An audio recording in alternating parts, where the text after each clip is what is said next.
Good afternoon, everyone. Can you tell me if you listen me? Okay? Yes, great. So, welcome, everyone. It's a huge pleasure to be here. My name is Ronaldo Cristofoletti. I'm from the Federal University of São Paulo in Brazil, and also chair of the group of experts in ocean literacy for the IOC UNESCO. I would like to start this session to be grateful to the Ocean Pavilion to host us and give us this opportunity for this discussion. We have two of our panelists here and one connecting very soon online, but I will start before introduce them, telling a little bit for what are we doing here. The big idea of this session is to discuss the role of ocean literacy and education, and we made sure to bring the two words because sometimes people get confused with both of them as important tools for climate resilience. I used to say that we are, unfortunately, it's very clear for everyone nowadays, more and more, how we have the impacts of climate change already very clear in our society. And we also all know the importance of science and all the science knowledge that we need for combat climate change. But there is also something else. If we have all the knowledge that is necessary, but no one's change behavior, we will not make it happen. So a change of behavior is something key on this. If for change of behavior, we need education, we need ocean literacy. There will be our wider topic that we are coming for this session. So, that said, I will start to introduce the panelists that are here presential. So I'd like to call to the stage the Secretary Andrea Lage. She's Secretary of Strategic Programs and Policies from the Ministry of Science and Technology and Innovation from Brazil. So Secretary will join us also bringing this view from a policymaker and governance. I also would like to call to the stage Micheline Carr, that is from the World Resources Institute, so that also she's officer in the ocean program at the WRA organization. You bring us this view from the third sector. And we might have online Francesca Santoro. Hello, Francesca. Francesca is the Senior Office in Ocean Literacy for the IOC UNESCO, the Intergovernmental Oceanographic Organization from UNESCO, and leading all the ocean literacy movements in the world. Thanks, Francesca, for joining us at this moment here. So, we will have this session in 3 moments. The first one will be around among our panelists that we're just saying where we are. How can they bring from these different views of the institutions, helping us to understand a little bit ocean literacy and education. And then the second steps, you'll be looking a little bit forward and say, how can we really try to make something happen, the differences, and then open for questions of the audience if we have. So to start on that point, I will first invite Francesca Santoro to talk with us a little bit, and for her first moment and her first an introduction, that Francesca to tell us a little bit about this history of the ocean literacy concept and how education starts in education, but nowadays we have a more wider view for ocean literacy. So Francesca, please, if you can share with us your knowledge and experience leading the Ocean Literacy for All program, the office in Venice with ocean literacy, and so many other moments. Thank you.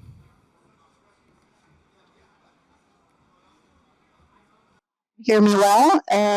It's really a great pleasure for me to take part in this session, and thank you for inviting me. I'm sorry I cannot be there with you all, but equally is really an opportunity for us to have a space during COP29 to talk about the importance of ocean literacy. As you correctly said, Ronaldo, it's an exciting time for ocean literacy, because it is a concept that is evolving quite a lot.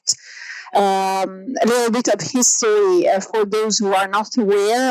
The ocean literacy movement started in the US 20 years ago, in 2004, when a group of scientists and educators acknowledged the lack of ocean content in educational programs and curricula, and they started to develop a framework to fill this gap, basically. So they developed a framework made of 7 principles, which are the 7 essential ocean literacy principles that are the knowledge that everyone should possess about the ocean. And, the first principle says that there is only one big ocean with many features. So I would say my preferred one, because it also, I think, calls us all for a shared responsibility in protecting the ocean and in studying also the ocean in a collective manner. And it also reminds us that we are all interconnected on this planet, and also, of course, very relevant for the discussion that is happening in these days in Baku is the fact that the ocean has a major influence on weather and climate.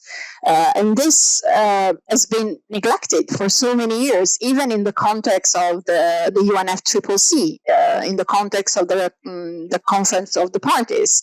But now, as we know, the ocean is taking the space it deserves in the international agenda and in the international discussion and in negotiations, like in the one that is related to the UNFCCC.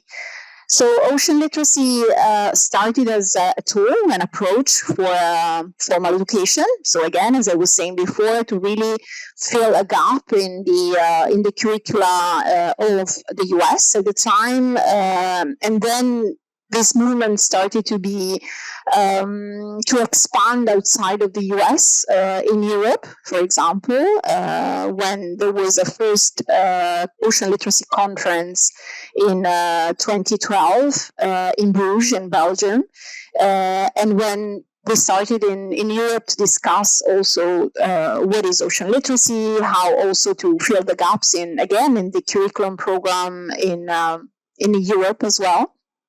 And then there was this agreement between the US, Canada, and Europe, so-called the Galway Statement and the Galway Agreement, where ocean literacy was on Atlantic ocean research, where ocean literacy was considered one of the pillars and one of the most important elements to be worked on, even in the context of that extra-European agreement. And since then, I would say that the ocean literacy movement has grown significantly. It has been enriched with many perspectives, many ideas. It's currently also a meta-discipline, we could say, in the academia. A lot of research has been done on ocean literacy. A lot of groups and scholars are working on the concept of ocean literacy, and is really becoming a tool, an approach to be applied to the society as a whole, I would say. And especially, and the more, I'm seeing this happening the more and more, is really seen as a way to really connect science, society, and policy. Sometimes when we talk about the science-policy interface, we forget to mention society, but ocean literacy is really there to be a tool for the science, society, policy interface, and especially critical ocean literacy. Some years ago in the IOC, we published a document called The State of the Art in Ocean Literacy, where we analyze a number of good practices of ocean literacy around the world. And we got to the idea that we need to develop critical ocean literacy. What is critical ocean literacy? Is an ocean literacy that realizes that there can be different perspectives, as I said before, different ways of considering ocean literacy. Sometimes, and some people are even, and there are even papers published recently, calling on ocean literacies in plural, so that we can really highlight the fact that we need to bring more perspective. And I think especially from the global south, there is this big call for including indigenous knowledge, for including different ways of knowing the ocean, of seeing the ocean, of having a different relationship with the ocean. So I think overall, and especially in the context of the ocean and climate nexus, is really important to acknowledge this role for ocean literacy of bringing these three different sectors together, science, society, policy, but highlighting that this needs to be done in a way that all voices are heard and all perspectives are included. Thank you very much. Thank you, Francesca, for this first moment and highlighting this history where we come from education that is still there. And also, I would like to highlight an important stage we have next year, that for the first time education on ocean will be a topic in the third UN Ocean Conference. It's now part of the panel 2, so it's formally there. So we see this advance, but at the same time the concept is growing, and as Francesca clearly mentioned, is ocean literacy seen as this tool now to engage science policy and policy making and society, and that is a very important view. And I get from this policy making point and the importance of ocean literacy in that, to then ask to Secretary Andrea Lache to as secretary in national level in a country, in a huge country as Brazil, to tell her how you see the opportunities and also challenges for ocean literacy for policy making in national level. Thank you very much, Ronaldo, for this kind of invitation to be here. It was really a great pleasure to be with you, all the people involved in the ocean problems. I myself is a beginner in the theme. I was talking about that to some friends, because when I came to the Ministry of Science and Technology Innovation, I am a people from the academy, not oceanography, but I am a physicist, and I get the pleasure to know the theme. And I also had the pleasure to go to a conference of all the Forum of Ocean, when I have the opportunity to understand just a little more about the problems of the ocean, and how not only how the ocean plays so fundamental role in the climate balance that was not so very understood for me. But it's clear a very deep problem that you have to take into account. And I was very happy to know that my country is very engaging about that problem, and to have a group of people with a liderancy of Professor Ronaldo in this theme, and very particular not only in the science made in the role that the ocean plays in the climate change, but also into this so important theme, that is to how we can introduce the ocean literacy to all the people in our country, not only in our country, but around the world. And I realized that this work has started, and to have a very important action done in our country. In particular, the last week we had the nation science people working together to have a, how to say, feira? Science fair. A science fair in our Brazilian seats. And the people that is working with Professor Ronaldo was there. There are a lot of very young people talking about the importance of the ocean literacy, and not only that, but the next conference will be concerned to that theme. The ocean will be the big theme in the next year of this Nation of Science Fair. And I believe that it's very important to know that the position that I have now in the Ministry of Science, Technology, and Innovation gave me the opportunity to put some effort in that line, and to give support in the lines that are going on in our country. And I know also that you have a lot of international responsibility, and you have international collaboration among many actions that are going on. and share this kind of knowledge that you already have in our country, and to be this so important action to grow. And some point that is very important, because when we heard about ocean literacy, we think about the children. All the time I think about the children. But it's not only the children. I believe that everyone must have this opportunity to be introduced in the ocean literacy. And I believe that we can do some effort in the point of view of the ministry, not only in my ministry, but in the education ministry, to work together to make an effort to make this action really grow around the world. That is really very important. Thank you. Thank you, Secretary Andrea, for bringing this experience and on how understanding the ocean literacy and understanding the role of ocean in all those challenges go from education to interact with the other ministries in your case, but to advocacy on science policy and making the differences we need. And I think that I also, as a citizen from Brazil, want to be grateful, because I think that the Brazilian government is giving an example, as Francesca said, how different voices should and can be heard, and all the process has been done in a participative way. And so thanks also for that.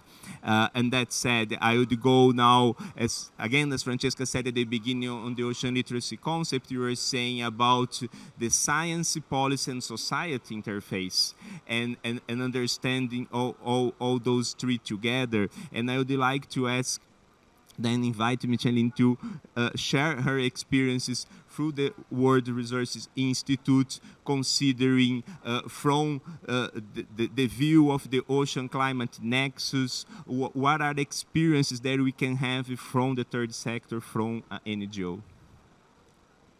Can everyone hear me okay? Perfect. I think, well, thank you so much for that question, and thank you to my other panelists here. I think, firstly, I'd like to mention that I think in fully realizing the potential of the ocean as a solution to climate change, we all know that literacy is undeniably a necessity. However, I think we need to talk more about the literacy of who. And I think in the context of ocean climate literacy, the literacy naturally of policymakers is really critical, but in particular for ensuring that targets and plans are completed in a timely manner, but also that the inputs of experts are weighed carefully by informed policy actors that can put forward recommendations in a socio-political context, right? So that we're making effective and measurable policy. And a few examples in terms of the World Resources Institute that we do is developing knowledge products, right? So we develop what we call blue papers through the Ocean Panel, which are a way that we can enhance ocean literacy within policymakers. And so an example of that is recently we produced a blue paper on co-producing sustainable ocean plans with Indigenous and traditional knowledge holders, and also produced one on how we connect the connection between ocean health and human health. And while these are two really critical pieces, I think what goes beyond that also at the World Resources Institute is, for instance, our ocean dependence framework, which looks at how coastal communities rely on and depend on the ocean. And it's also probably more of an interdependence framework for their livelihoods. And then also the social accounting work that we do. And what a lot of this does is it brings to the surface that literacy can mean many things. And it is not so straightforward to define who is and who is not literate within the ocean, because anyone can be an expert on the ocean, as we've seen, and as my other panelists mentioned, in terms of who we're talking about in Indigenous communities. And I think another really important point that I think is really deeply connected is whose knowledge are we talking about? And what qualifies as being literate in the ocean?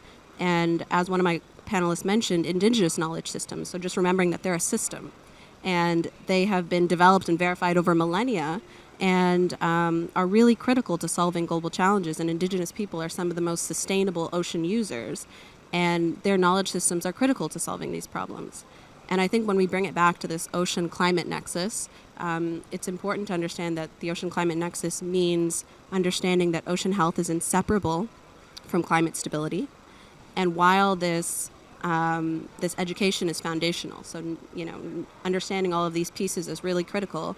But we really need to translate ocean literacy into actionable policy. And maybe that's where I'll leave it for right now. But thank you so much.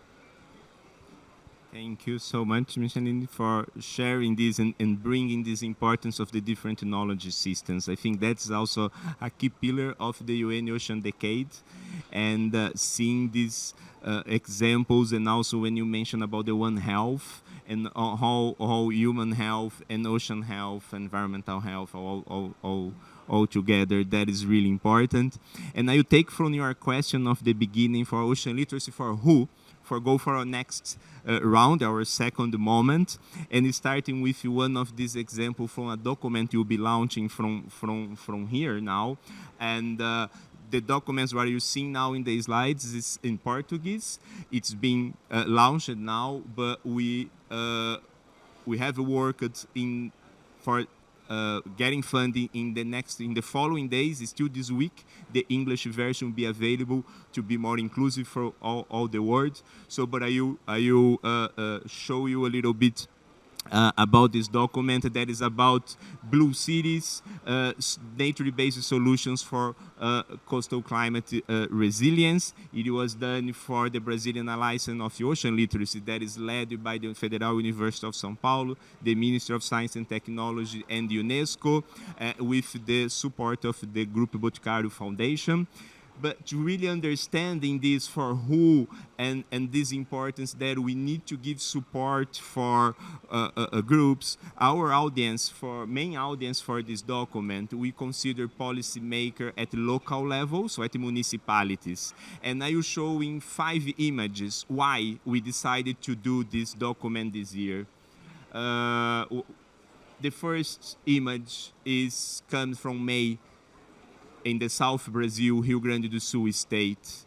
There was one tragedy, as you can see, about floods. And then we can move July, less than 2 months later, for India and Bangladesh. And those are the images we have this year. But not enough. We can move for Florida last month with the hurricane.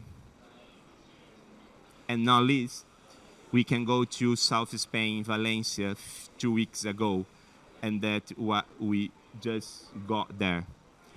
And as I said, 5 images we came for: Brazil, India, Bangladesh, US, Spain, and unfortunately it might be that there were so many others in the world during this year. But if you try to understand a little bit one of the main drivers that are common in those 4 situations we have in this image. And I don't believe we can start the COP29, especially in the Ocean Pavilion, without understanding that we have an ocean that is on fever, as I have been saying. So this graphic shows us the mean temperature per day of the ocean, the surface temperature throughout the year. So from January to December, we get every single day one temperature mean. And the gray lines show us the last 40 years.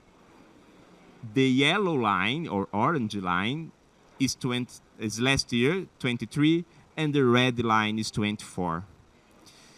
So we can see that since March 2023, the ocean has increased by 0.4,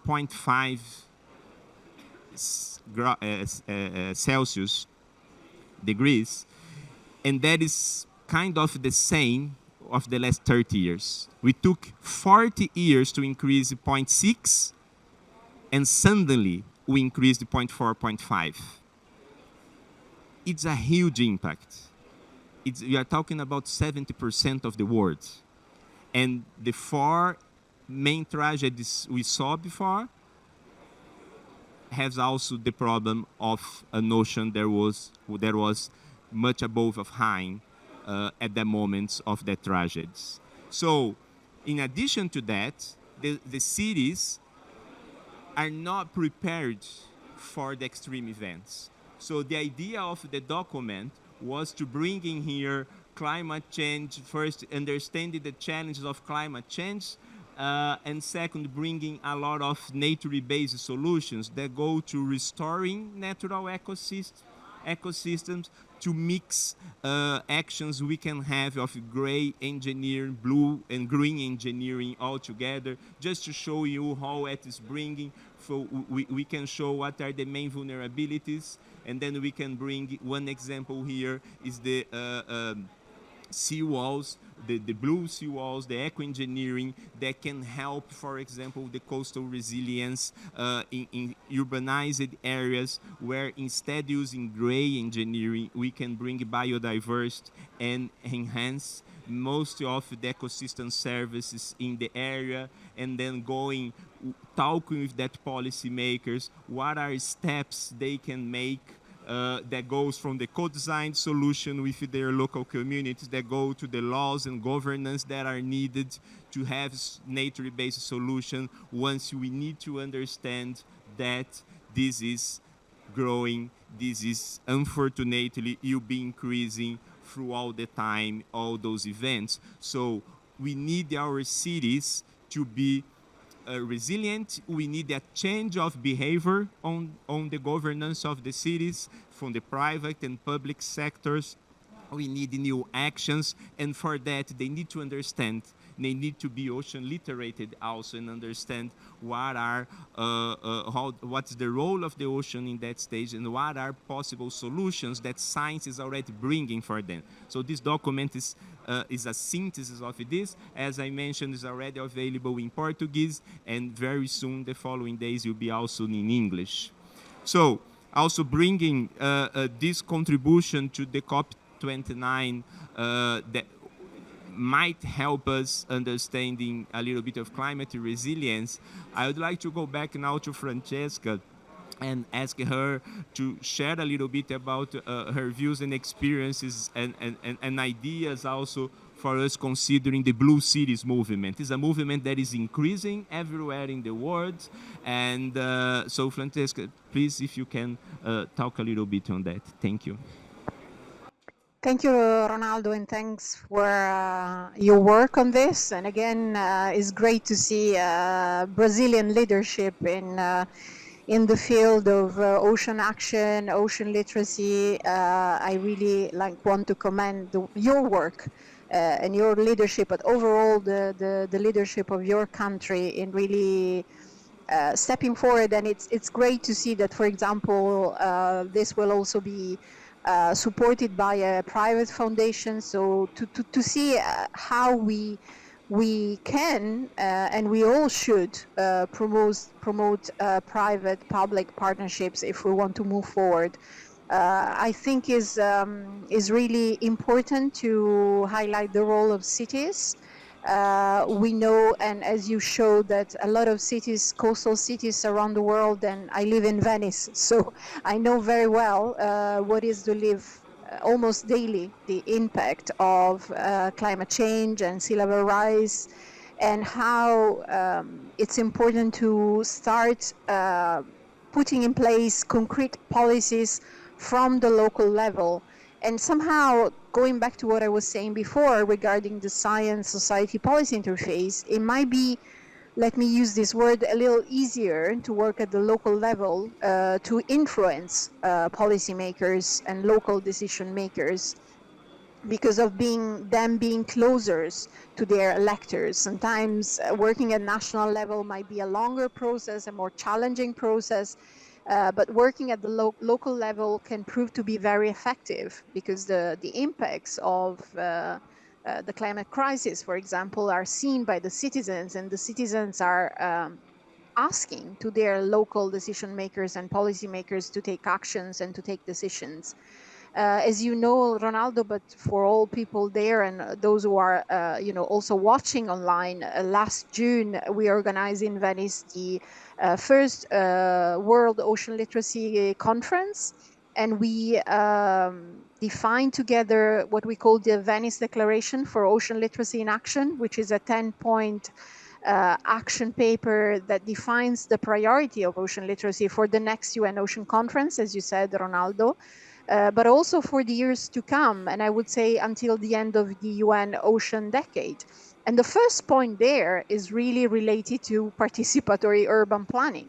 So this document is the result of a consultation, a very big consultation with thousands of practitioners, experts all over the world, and then the result of what we did in Venice in a couple of days to come up with this Venice Declaration for Ocean Literacy in Action that I hope maybe Ronaldo can help me in disseminating. There is available online on UNESCO sites in several languages. And again, as I was saying before, the first point there is really to highlighting the importance of including and engaging the local communities in urban planning and decision making. And for example, last year we organized an ocean literacy training for urban planners and architects and designers. Because this is a sector and a group of professionals that will have to deal the more and more with the effects of the climate crisis and will have to become ocean literate. As Micheline was saying before, this is, a very important idea and action that we need to take. We need to increase ocean literacy of different sectors, of different professionals, and the fact that we can work in cities and create, I would say, coalition of experts, of communities, of educators. It's really an important step forward. And with Ronaldo and with many other people around the world, we, for example, are building a global network for the Blue Schools. For those who are not aware, the Blue Schools are an approach, I would say, to blue education, which calls to all schools to develop projects in partnership with communities, with the local communities. So the school opens up its door and works with the community to develop concrete projects. This is just one way and one example to showcase how we can promote collaboration, cooperation between different sectors, and seeing some very good results at the local level, which can help us showcasing also at different levels and scaling up the results of what we are having at local level to different to other scales, as I was saying before. So working with cities at the local level can help us having stronger arguments when we go to the national level and when we try to influence the national levels, because we will be, I would say, as I said, we will have stronger arguments to be able to influence policies also at the national level. Thank you, Francesca. And I think that now we can start to see even more clear this whole, for example, working at the local level with governments for urban, for climate resilience, but also as educations together, because our societies, I mean, those parts are not completely split separately. So if we have like the blue schools, they can work even as small hubs to enhance this view of, for example, nature-based solution that will make much more acceptable for a mayor at the local level to have a decision. So we need to start to work every time more with those things together. And that said, Francesca highlighted the importance of the local level. That is also the focus of our document that I launched, that showed you. And then I would like to go back to Secretary Andrea, that works at national level. And as I mentioned, I think it's so important to remember when you say a national level in Brazil is almost a continental level, and that we have, so how to link the local to the global. So what are also the challenges sometimes where we have, like Francesca bringing as the Venice Declaration and as many other opportunities and documents we have at the intergovernmental level, but then we go at the national level, that was the secretary is working, and then we have in our case the governmental level in the states and the municipalities. So the multi-level governance can be a challenge for the science policy if they are not integrated. So I would like to hear from the secretary the challenges on this. I'm seeing on her face. Yes, I'm looking at you because this is really a very big challenge, you know that. And I was thinking about everything that Francisca was talking about, and I do agree absolutely with the insertion of the municipalities among the problem. The people work there, and I was thinking about Brazil, because Brazil is so a large country, and there is a large coast, a very, very large coast, and there are a lot of municipalities working with the sea, fishing, and many other things that you have in our ocean. And I believe that it's not very easy to do the correlation between the national, the government, the municipalities. But I believe, every time I think about that, because it shows us a lot of images, of tragic images concerning to the change of climate, and the ocean has its working on that also. And I believe that we cannot forget it. And I believe that as a national point of view, I have to make the people all the time think about that. Because when there are some news concerning to a tragic, they move to another tragic, and we forget what is going on. And I believe that is a whole that the government has to direct some effort to show the importance every time that we have on the climate change and how the ocean important that. And for do that, I believe that you have a responsibility as a Minister of Science, Education, Science, Technology and Innovation, together with the other minister in our country, to provoke the government to be all the time think about that and put the people knowledge to work together to improve our reaction against so many tragic that is going around the world. And in that case, I have to mention that there are some initiatives that are going on in our country, and they have already the culture in the nation, a common curricular base that has started. We have to work with that, make Brazil the first country to officially adopt this approach in the school curriculum, engaging young people and children in sustainability issues. This kind of action has to grow, and to have to look around this very local initiative to form a kind of network with these ideas, and to promote this national movement that will include a lot of ministers. I believe that we have some strength to do in this direction. I was just beginning in that kind of knowledge concerning to ocean culture, but I am sure that we can do a lot of effort to improve that in a short period, not a long period, but a short period, and to make, for instance, some calls, some calls to you have to put our a public policy that you have some funds direct to that kind of problem concerning to climate change, and mainly concerning to the ocean, the whole of the key role that the ocean has, and to work together.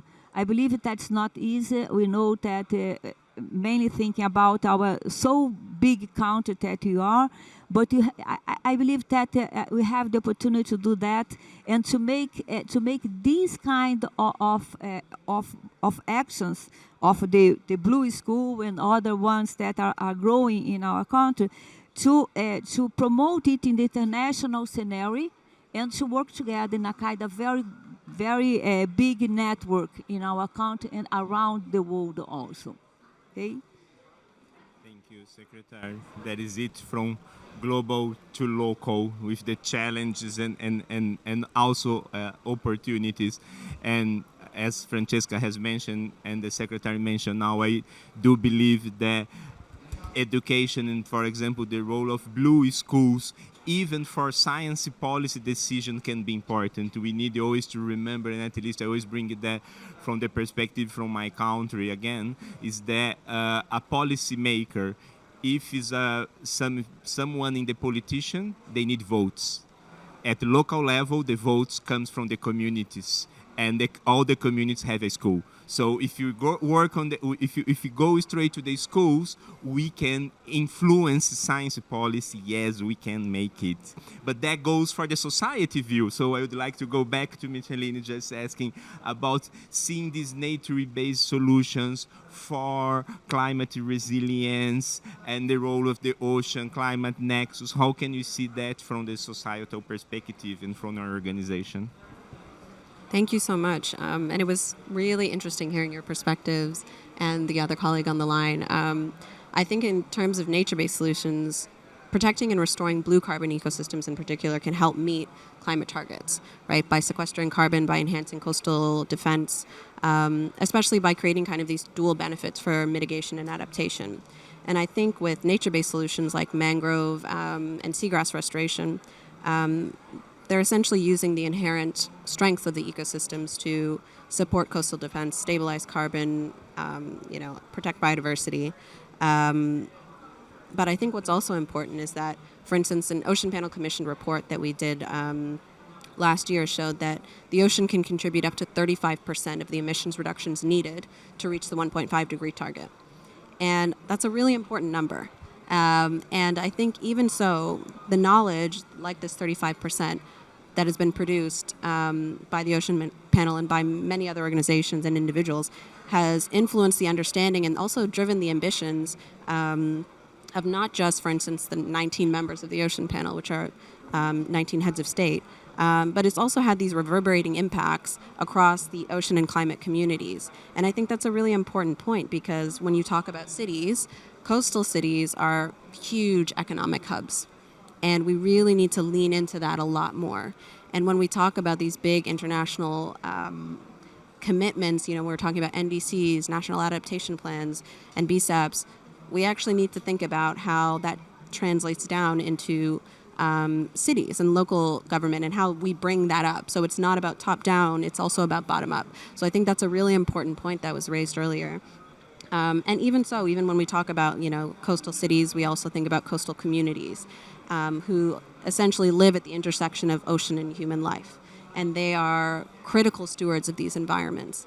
And where one of the prevailing messages that came out of the CBD COP16 was that we need to highlight more how governance systems need to better represent local communities and indigenous peoples, right? And I think out of that conference, also a really important piece that came out was that nature-based solutions are not just environmental strategies, they're actually commitments to resilience. And I think that's a really important point to leave us with, maybe for this point. But yeah, thank you so much for that. Thank you, Micheline. Really important to understand this key role of nature-based solutions as a proper strategy, more than only environmental points. So that said, it was the end of our second round, and we have a few minutes that I would like to open for questions of the audience. If you have any questions, if anyone wants to raise some questions, please. I already have two.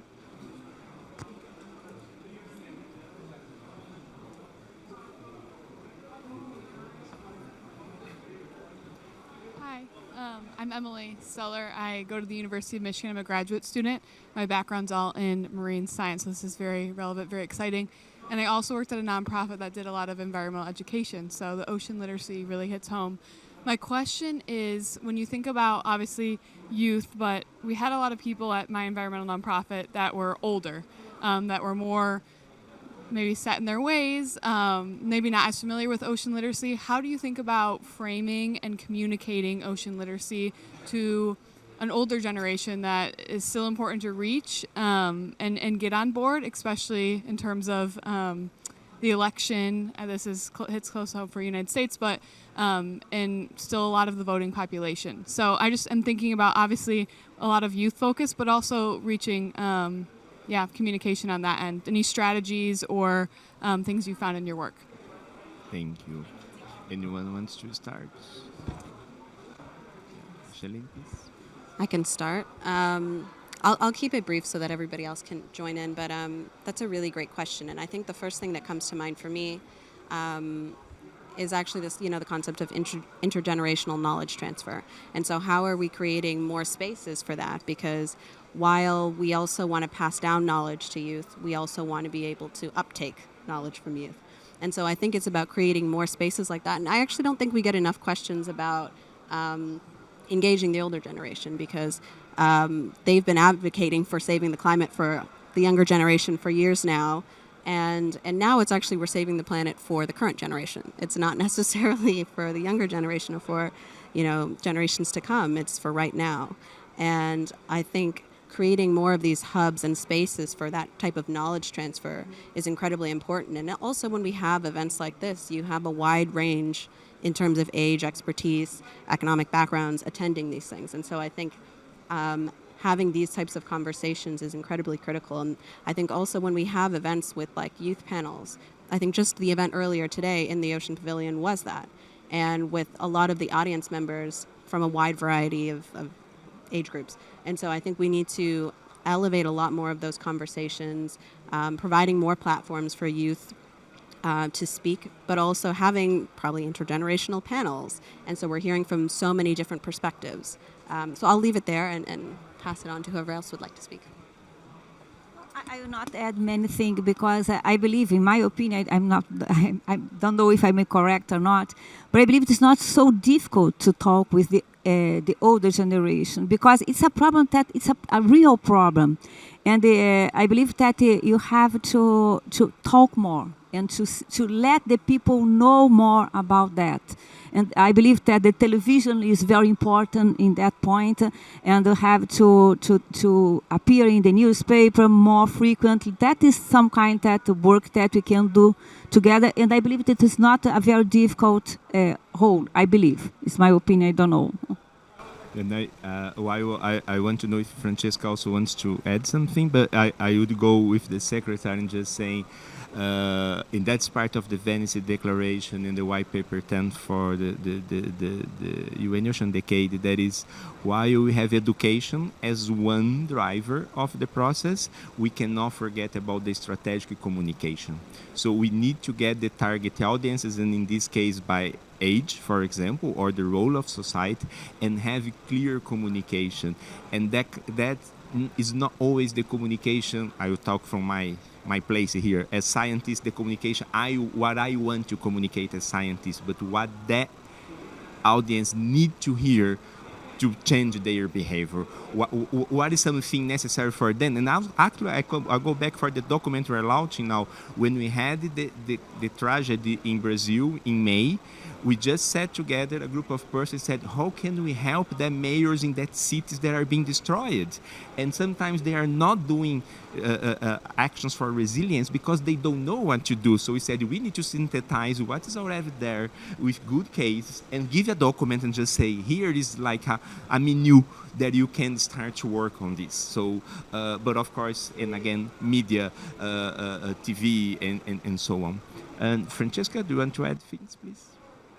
Yeah, so again, thanks for this question, because I think right now we are somehow neglecting what you said, because as much, I mean, the majority of people think that, again, as I was saying before, ocean literacy is for schools and kids, but we need very much to increase older generations' ocean literacy, because whenever I talk in public, whenever I give interviews and I say very basic things about the ocean, I realize there is really a great lack of knowledge, a great lack of ocean literacy.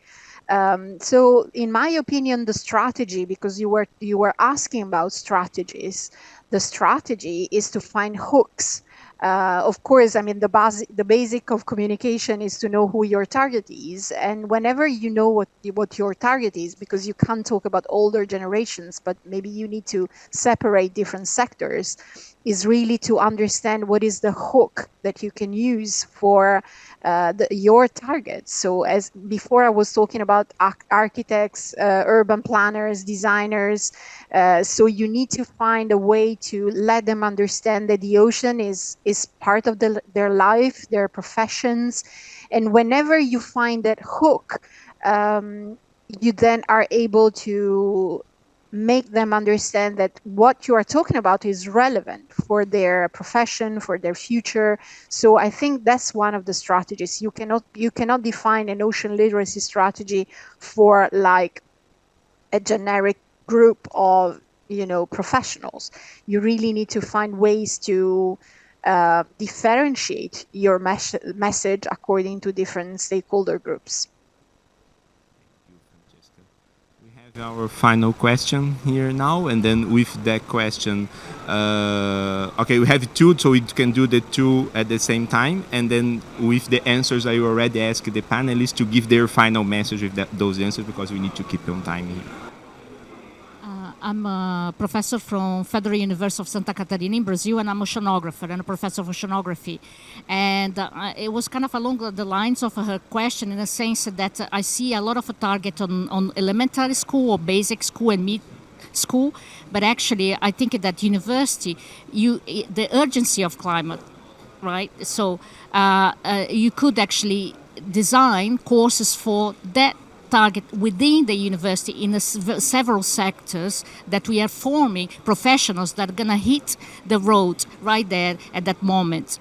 You see, and my question is, do you think about that? Any strategies for courses within the university for young people that are going to be professional and active right now? Because this emphasis on young generation is very important, but I see two sides that sometimes is unfair for them, in sense that we are expecting that they're going to resolve the problems of our past generations. And the second is that it will take time, and we need to resolve this now. And the university level, I think, is very important. So if there is any strategy, but it's pretty much similar to the previous question. You join the last question we have, so we go for the final round.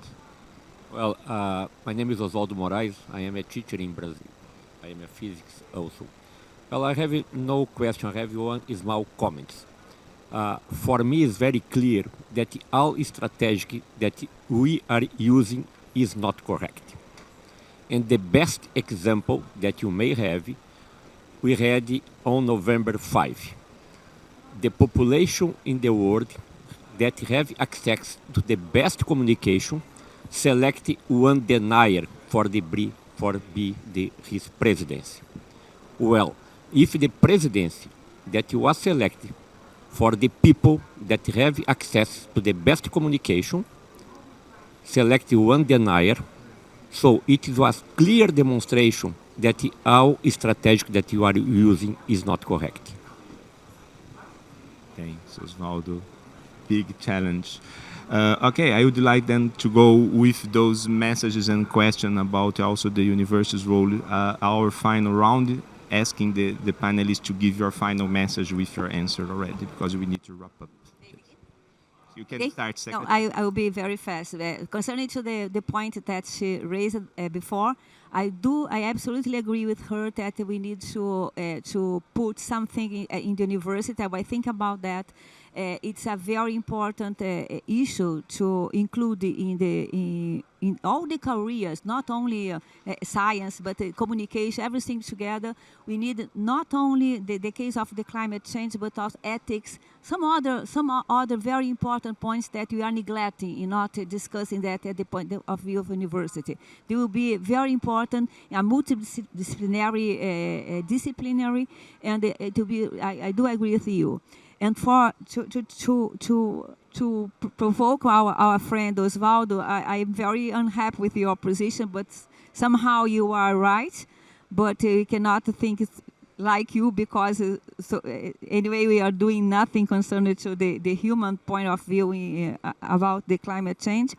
And I would like to finish the panel with my final closing, is that invite the countries and institutions present to invest in ocean literacy, reinforcing that an informed society is essential to face the climate challenge and preserve the health of the ocean. And I believe that Brazil is trying to do an effort in this direction. And we have to think about many of the points that you have raised here, and to pose this kind of barrier that you have nowadays? Thank you, Secretary. Micheline, please. Firstly, thank you both so much for those questions and comments. I think they're very important. To touch really briefly on the question about university students, I also agree. I think that's incredibly important.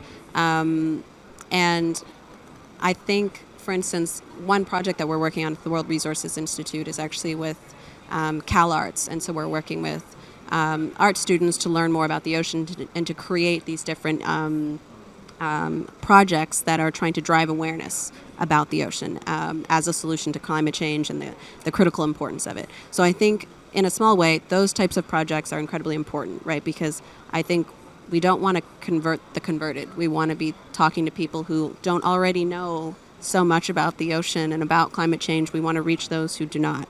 And I don't even want to dive into the other comments because it is so big and it is still weighing, I think, on so many people, the recent elections. And I think I want to take a hopeful angle to that we are still going to be able to push forward on a lot of this work that so many people in this room, I'm sure, are working very hard on and have been for many years. And I hope that we can continue to do that despite those changes. And yeah, I think it will be a hard few years, but I think we're going to do our very best. Thank you, Thank you. Micheline. Francesca, your final comments, please. Yeah, of course, as well, on the university side, I think this is a very important point, but we are not working that much on it. But I would invite you to read actually from a Brazilian author, a paper called A Cultural Shift in Oceanography, which I found really interesting as a proposal to bring to oceanography courses in universities this more human ocean perspective. I think is absolutely fundamentally important for oceanography and ocean science students to have a better understanding from the time when they are at school, still at school, to better understand that if they want to study oceanography, they cannot limit themselves to study the ocean physically, but they have also to understand this human ocean interconnection and interaction. And but still, it is indeed a gap that needs to be filled. Overall, my message is really to try to promote better collaboration among sectors. We still work a lot in silos, and from my perspective, that's the reason why we are failing. To go back to the comment of the other colleague that made a question, I think we still too much work in silos. We don't go out from our comfort zones, and we need to do that, because if we want to get to some successes, we need to be able to reach everyone and everywhere. And for doing this, we need to promote stronger collaboration, stronger partnership, private-public partnerships, as I was saying before, and somehow be more open, because sometimes we do in our field, as it was said before, just preach to the converted or to the choir. And we need to, that's not our job. We need to go out, we need to talk to everyone, and we need to find allies in every sector. Thank you, Francesca.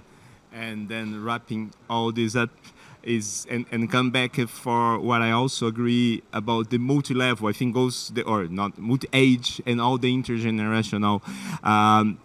I want to share that sometimes things takes time, but there are movements. So, for example, Francesca and the IOC and all the international community will lead event that is the Ocean Literacy Dialogue that is going throughout the world. And 2 years ago, it was hosted in Brazil. And we had a discussion there with 8 rectors of universities. One is here present, already pushing about this. And it's nice to see that the first answer always comes like, oh, we have the oceanographic courses, but it's not only about that. It's bringing for the communication courses, bringing for the engineer courses, and bringing for the health course. So how can we start to think about a little, one discipline, 20 hours, 40 hours of ocean in each of the different sides. And it was an amazing, amazing discussion, but takes time to make that movement. So it's important to questions like that to remember us that we need to move that out. And that said, is, as all the panelists said, is about ocean literacy with all the time, all the generations, all the sectors of the society, all the knowledge systems, all the realities, socioeconomic realities we have. It's a challenge, but such many things are moving on already. Last year, we were in the Ocean Pavilion with one of this discussion.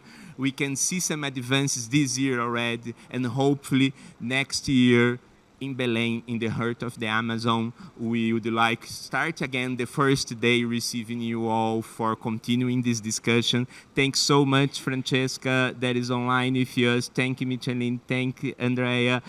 Thank you all that were here. It was a pleasure to have this discussion. Thank you. Thank you very much.